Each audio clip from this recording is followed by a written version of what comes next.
ពេលអង្គុយរៀនបងលួចមើលអូនស្រីមិនដឹងខ្លួន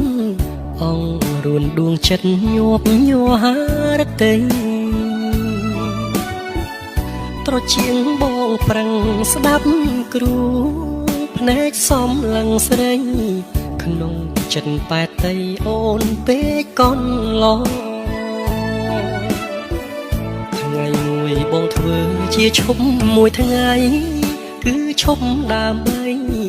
សុំខ្ចីសៀវភៅថាមិនបានមក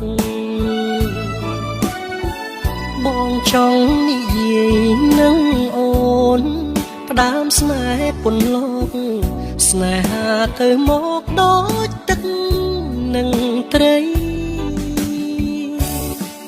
បងលួចសេសំបត់ស្នេហ៍ដាំងក្នុងសៀវភៅមៀងមេដោយមានសំនេស្នេហ៍យ៉ាងពីរោះមិនដឹងអូនគិតយ៉ាងណាខឹងបងឬអនុគ្រោះស្នេហាចំពោះតែរូបអូនមួយថ្ងៃនេះវាសនាបងផ្ញើលើអូនស្រងឬស្រពោនគឺស្ងួនមានសិទ្ធអាចសម្រេចបានជីវិតបងរស់ឬស្លាប់